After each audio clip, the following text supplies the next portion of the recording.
Kindly let me know when I have to start.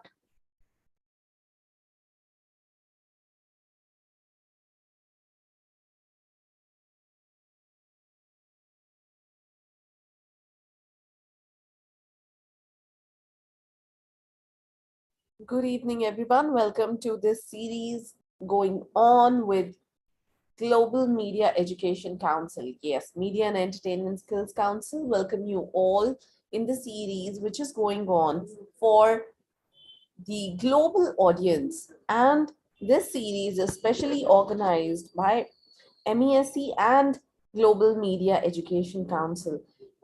So let's discuss about today's session. Today we have a very wonderful session and we will be talking about Indian media military relationship, where we'll be understanding the challenges of defense reporting with Dr. Kirti Singh. Dr. Kirti Singh is one of the finest professional in the field of media and entertainment.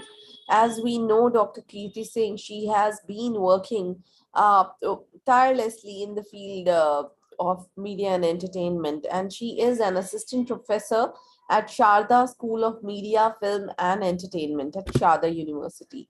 She is also an honorary director at Altruist Center and Research Training and Development, which is called ACRTD. Dr. Kirti Singh has more than 13 years of work experience in industry, research, academics, and social work. She is a communication expert, qualitative researcher, and an author. She is non-resident senior research fellow, a think tank based in Israel. In past, she has been associated with top media houses in India like Doordarshan, Times of India, top think tanks based in New Delhi and universities in Delhi, NCR, and Jaipur. So good to have you, Dr. Kirti Singh, on this platform.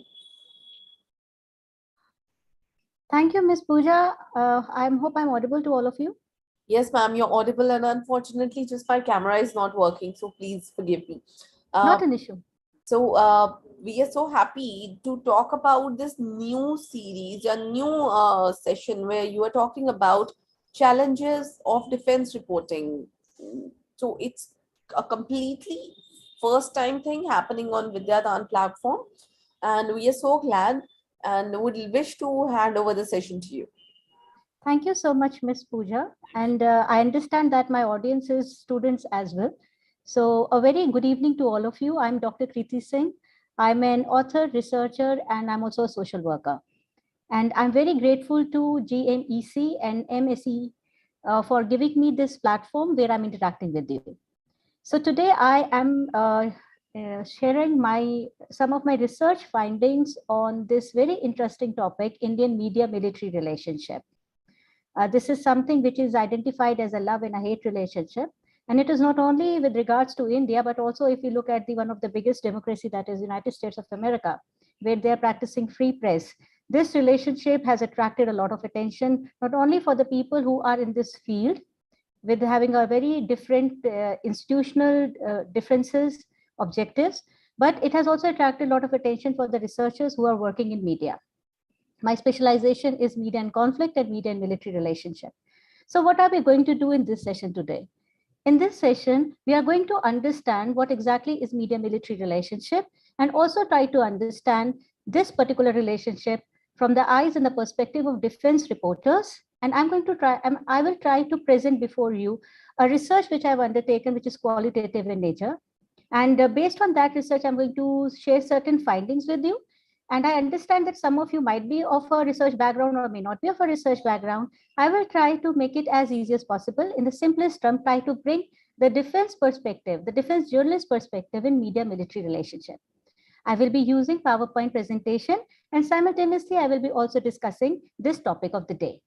I'm sharing my screen, just give me a moment.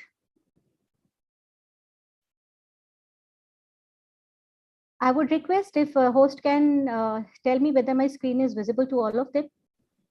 Yes, ma'am, it's visible. Great. So the topic of my today's discussion is Indian news media military relationship. Please emphasize is on the word news media. So media is an whole it's a huge, enormous industry, but I'm concentrating only on the news media. And through this presentation, we will be able to understand the challenges which a defense reporter face. Before I start, I will give you a brief background that what is this presentation is all about and what it is based on.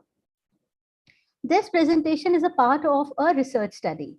The research study is qualitative in nature. When we say it is qualitative in nature, it means that we are not looking at the numbers, but about the interpretation of the phenomena which we are trying to study. The research study tried to understand the phenomena called Indian media-military relationship.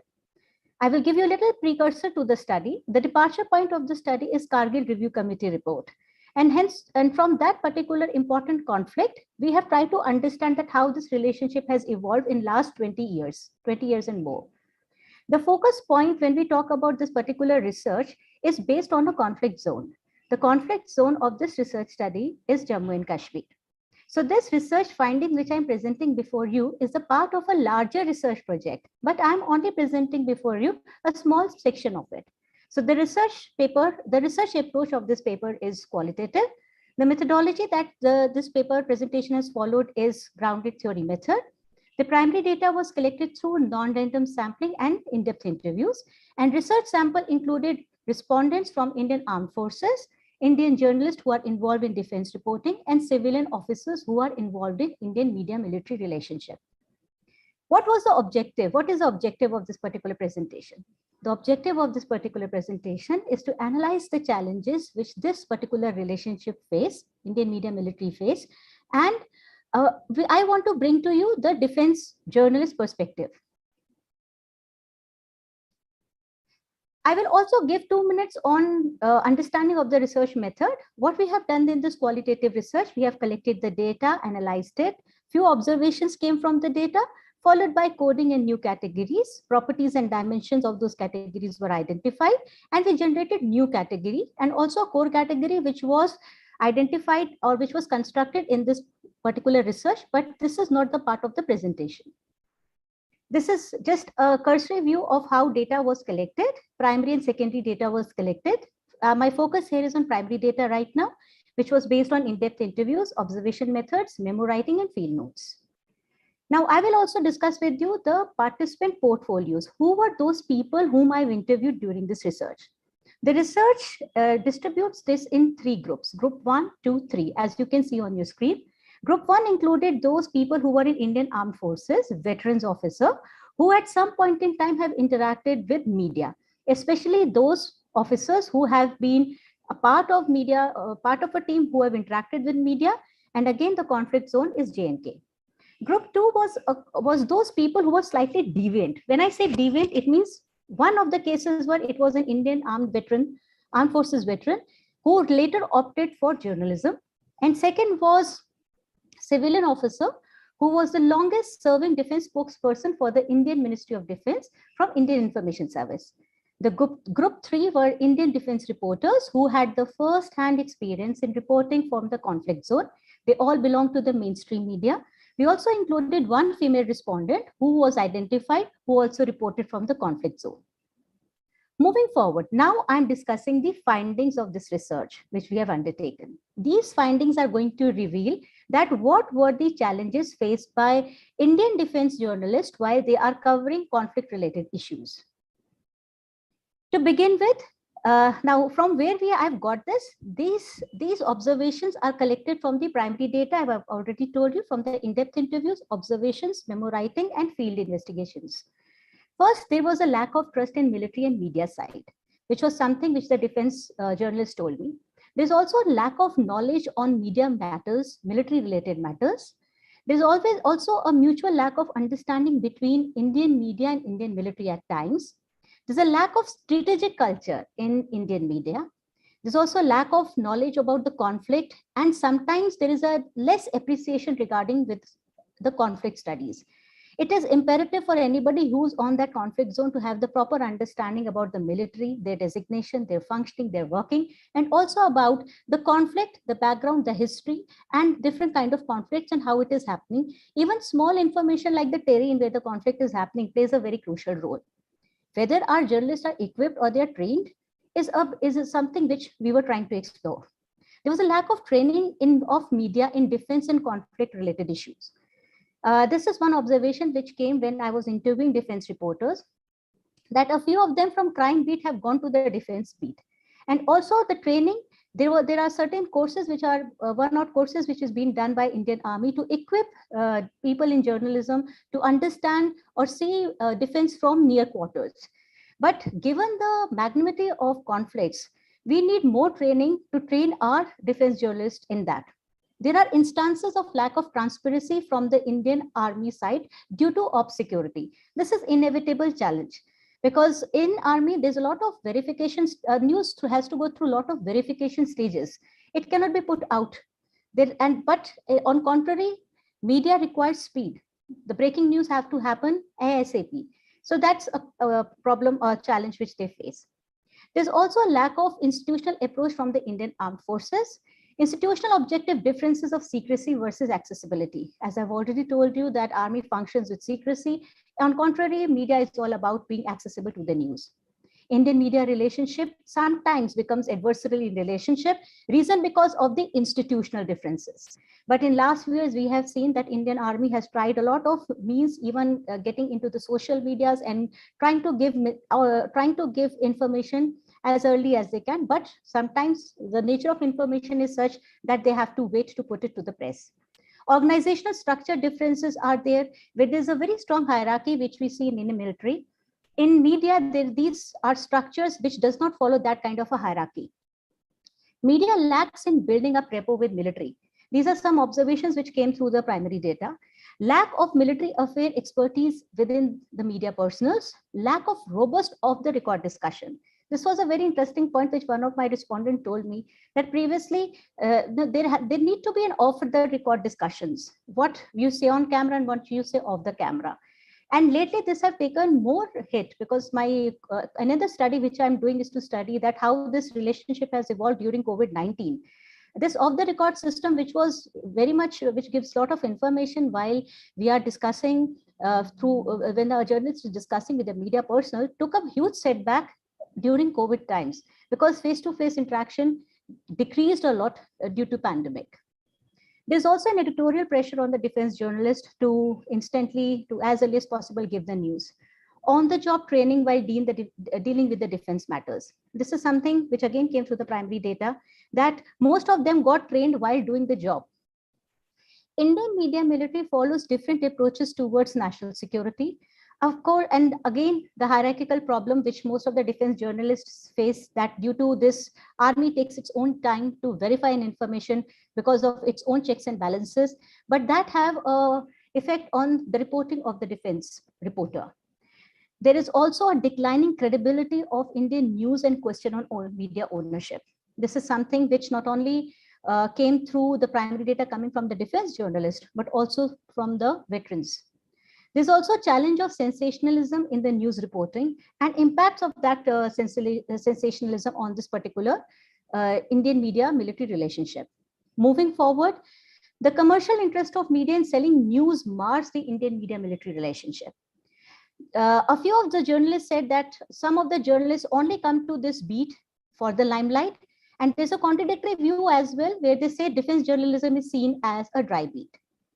Another question when we inquired that what efforts does a media house put to ensure that the quality of defense journalism and conflict reporting increases, it was indicative from the data that there's a lack of effort from the media houses from that end. Another challenge which defense journalists have faced, that there's a challenge of misquoting by media. Probably a section of a journalist or one or journalist have misquoted a defense person, that in a way ruins his own rapport with the military people. Because if you misquote a person once, there is a chance that the others may lose their trust on you. Ensuring that media don't misreport or twist facts in the name of news. This is something which was coming from the veteran side, that they want that when the certain matters are being reported, there should be no misreporting on that time.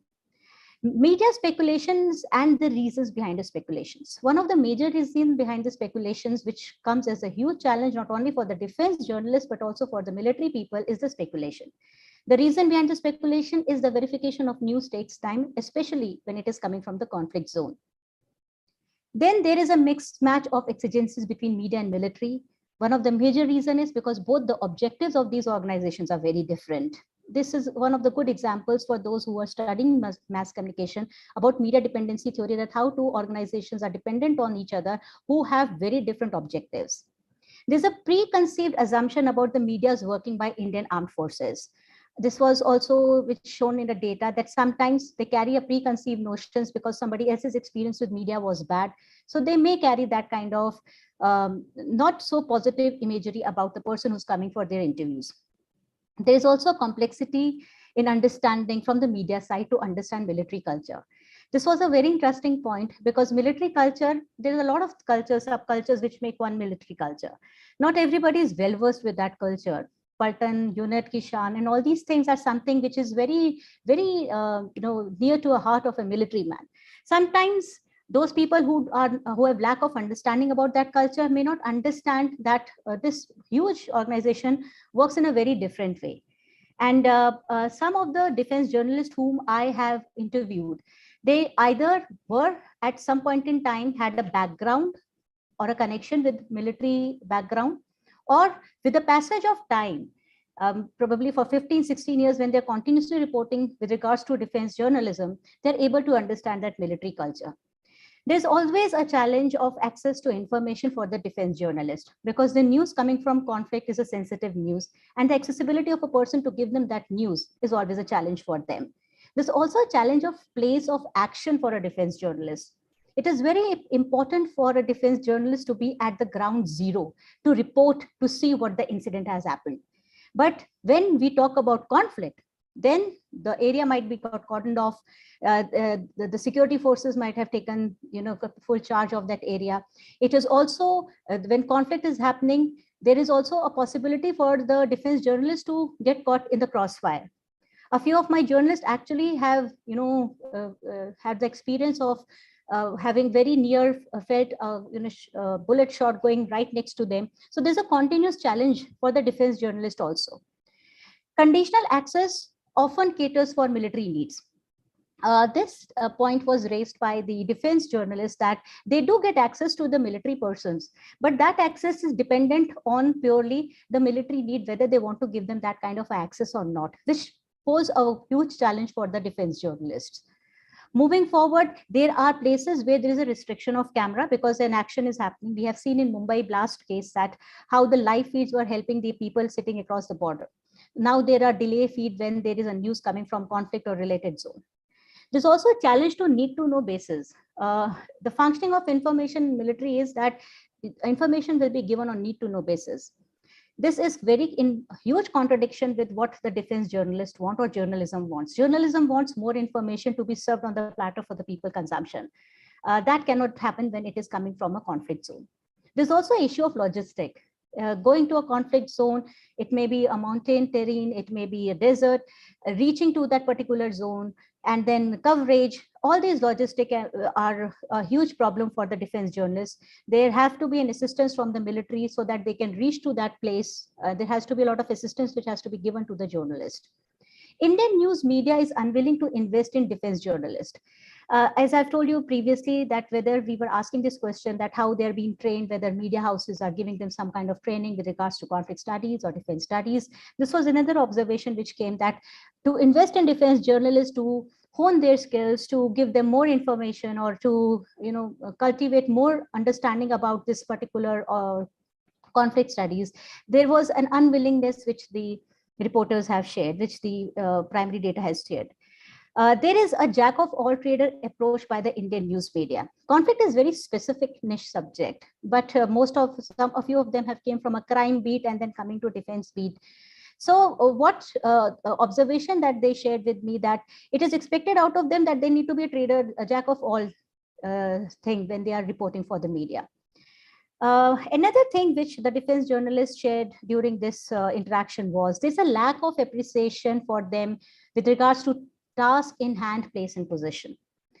So this was something which a few of them has interacted.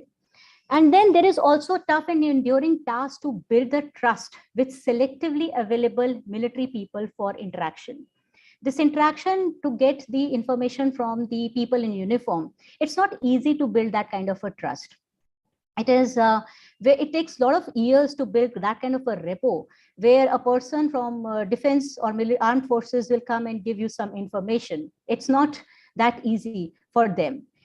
Another thing which was worrisome while this research was on, when we were interacting with the defense reporters, a research study observed that virtually non-existing security net for defense journalists, personal safety. Those people whom I've interviewed have been in the area where conflict was happening.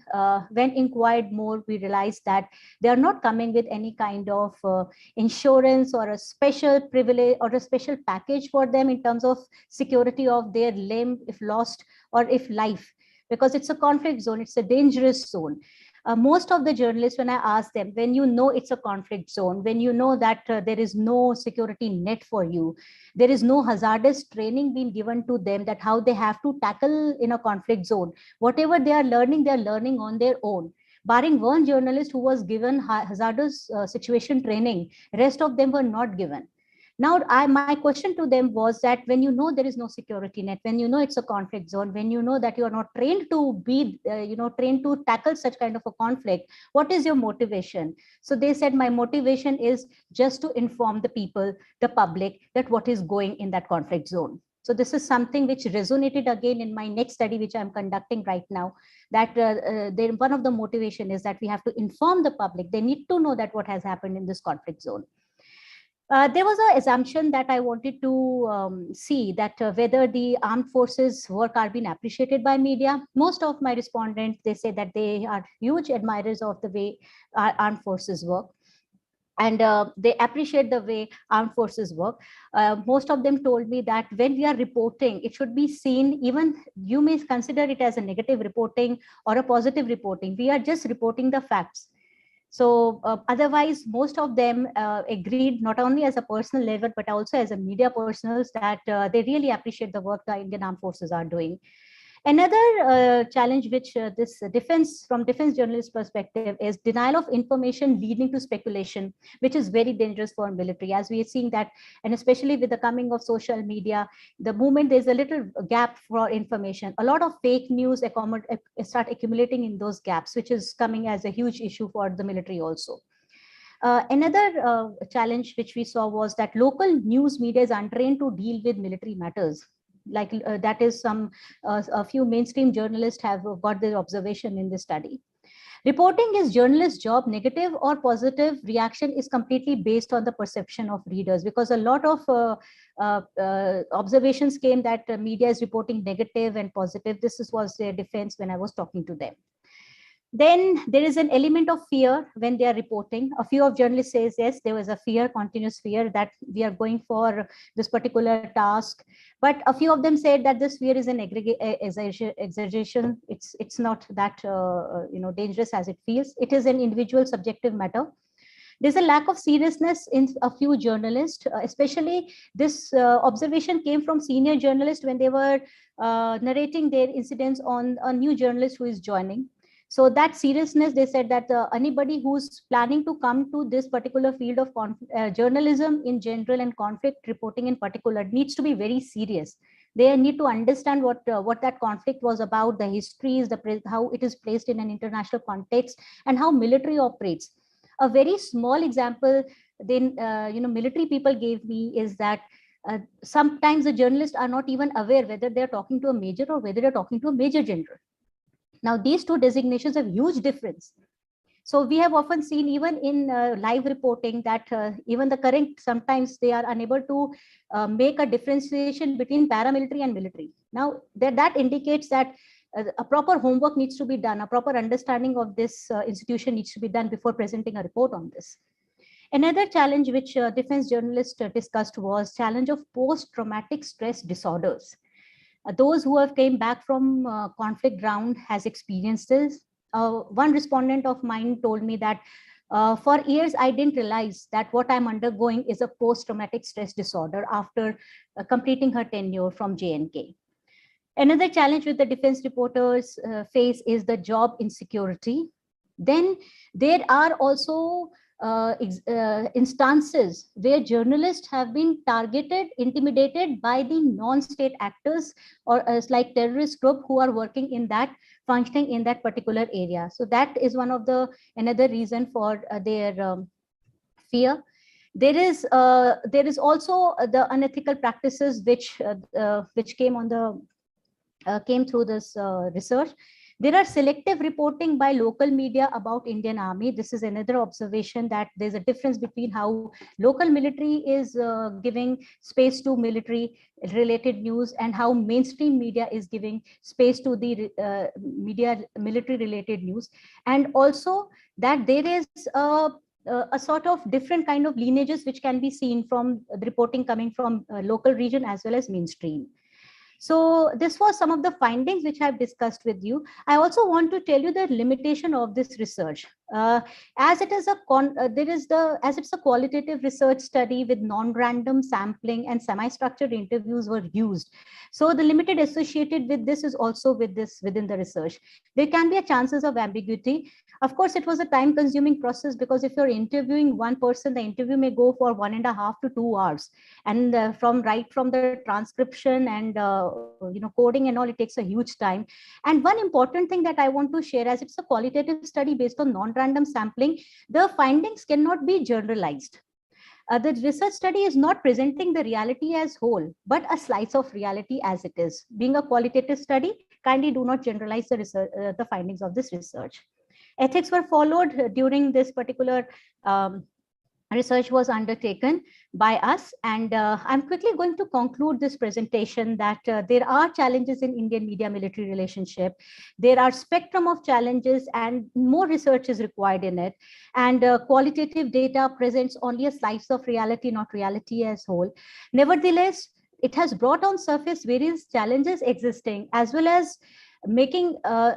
while we are facing Indian armed forces, not only these challenges, but also the challenges faced by the defense journalists while they are interacting with each other, especially during the conflict zones.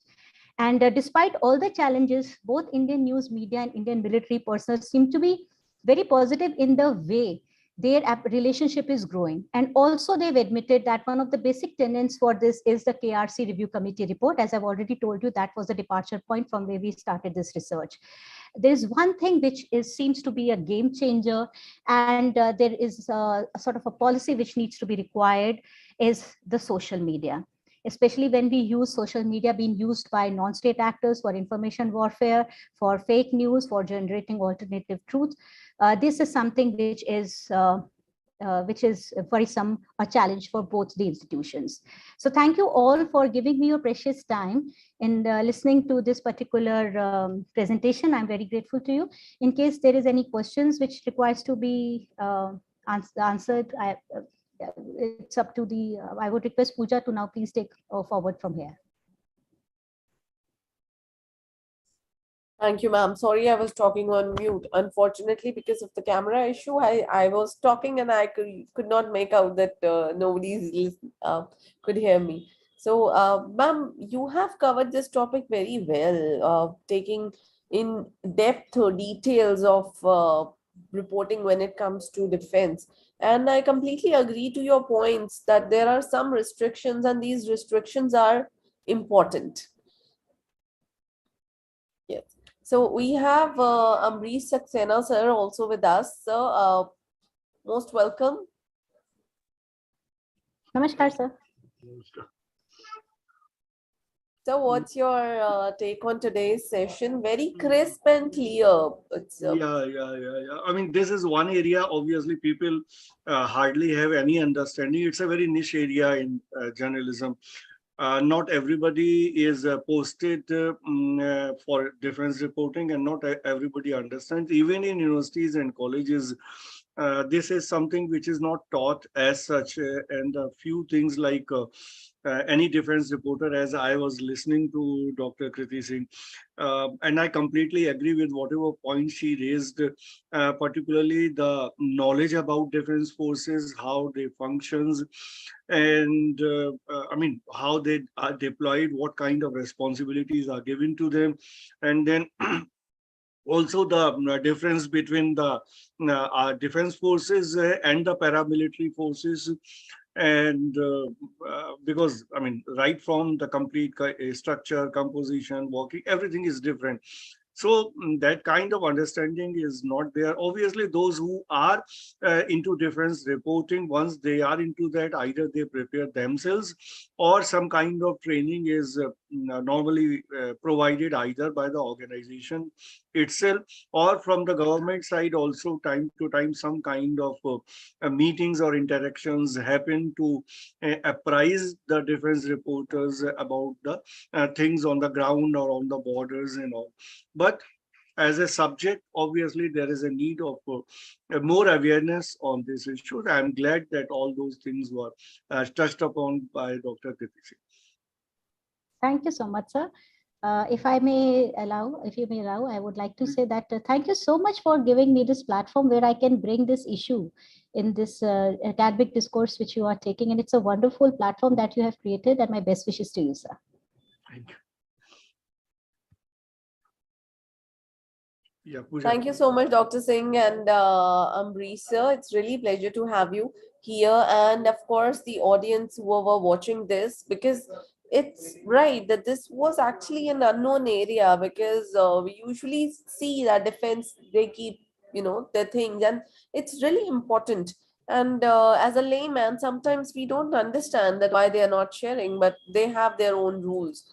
And at the same time, tomorrow we'll have another wonderful session on the evolution of IT Act in India by Dr. Juhi P. Pathak. Dr. Pathak is also Assistant Professor SSMFE at Shada University, and we'll be definitely excited to meet her tomorrow in the webinar. And yes, evolution of IT Act in India is again a different approach which is coming tomorrow. So I request everybody to stay tuned for tomorrow's session. And thank you, Ambrish sir. Thank you, Dr. Singh, for sparing your time out of your busy schedule for us. Thank you, Pooja. Thank you so much. And thank you, Ambrish sir. Thank you for inviting me for this. Thank you so much. Thank you, sir. Please take care. Have a good day. And we'll meet you tomorrow, 7 p.m. Stay tuned. Bye-bye.